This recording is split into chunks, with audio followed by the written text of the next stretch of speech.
விஜய் எப்படி இருக்காரு? அவரும் சூப்பரா இருக்காரு. திமுக தலைவர் ஸ்டாலின் அவர்களுடைய தோல்விக்கு வந்து நிறைய ஆராய்ச்சியா நடக்குது. அதாவது ஆராய்ச்சிக்கு அவருக்கு காரணம் இல்ல, கரெக்டா தான் பண்ணாரு.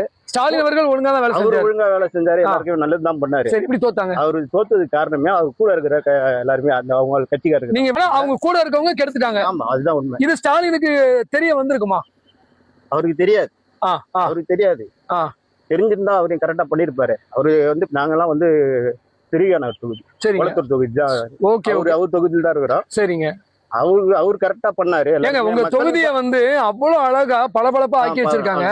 எப்படி நீங்க தோல்வியை கொடுத்தீங்க அப்படின்னு கொஞ்சம் திமுக உறுப்பினர்கள் எல்லாம் உரிமையில எல்லாம் பேசுறாங்கல்ல, நீங்க ஏமாத்திட்டீங்க.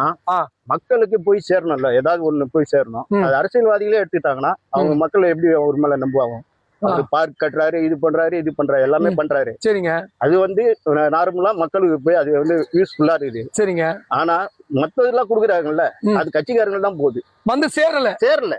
சோ அந்த அதிகாரிகள் சேர்ந்த தவறு இப்ப இந்த ஆட்சி அவங்க இழந்துட்டாங்க. சரிங்க. ஸ்டாலின் தாண்டி இப்ப நம்ம விஜய் அவர்கள் 10 நாள் ஆட்சி ஆயிடுச்சு. நீங்க 10 நாளுக்கு எவ்வளவு மார்க் போடுவீங்க? 100க்கு? நான் 100க்கு 100 தான் போடுவேன். 100க்கு 100 போடுவீங்க. பாருங்க, ஒரு திமுக காரர் ஓப்பனா சொல்றாரு. எப்படி? கரெக்ட் தானே? எப்படி இப்படின்னா இவரு வந்து கரெக்டா அந்த போதை பொருளை எதுவும் இது பண்ணல. வந்தவனா ஃபர்ஸ்ட் அந்த மனசை பிடிச்சிட்டாருன்னு நினைக்கிறேன். மக்களோட மனசை இங்க இல்ல, எல்லா தொகுதியிலுமே பிடிச்சிட்டாரு. சரிங்க. புரியுதுங்களா? அதனாலதான் அவர் ஜெயிச்சாரு. மக்கள் எல்லாமே வெறுத்துட்டாங்க திமுக மேல. அண்ணா திமுக வெறுத்துட்டாங்க. நான் சொல்றேன், தப்பா எடுத்துக்காதீங்க. நீங்களே ஒரு திமுக காரர்னு சொன்னீங்க.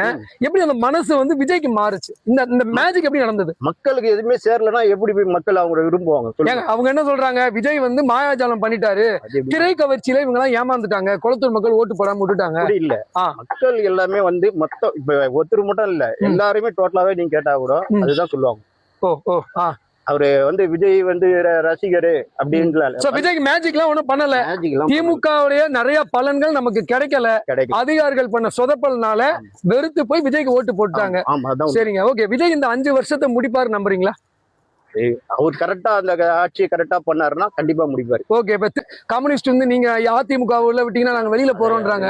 தெரியாது. இந்த மாதிரி பாலிடிக்ஸ் பத்தி என்ன நினைக்கிறீங்க? இல்ல விஜய் மேல தொங்குற கத்தி மாதிரியே இருக்கு. எப்ப இவங்க வெளியே வந்துட்டாங்கன்னா நம்பர் போயிடுமே. மக்கள் அப்ப கூட வந்து அவருக்கு ஆதரவு கொடுத்துட்டு தான் இருப்பாங்க. சூப்பரா சொன்னீங்க. அங்க நம்பர் இல்லாட்டியும் அவர் தான் திருப்பியும் ஜெயிப்பாரு. அந்த அளவுக்கு விஜய்க்கு ஒரு பவர் கிடைச்சிருச்சு. தளபதி மேல வந்து எல்லாருக்குமே மக்களுக்கு மேல ரொம்ப ஆசைதான். ஆமாங்க, சொல்ல. சரிங்க. மக்களுக்கு அவர் செய்யறதெல்லாம் நல்லதுதான் செய்யறாரு. சரிங்க. ஆனா இருந்தாலும் மக்களுக்கு போய் அது சேரல. அவங்க கூட இருக்கவங்க அவரை கெடுத்து கடைசி இப்ப இப்படி ஆயிடுச்சு.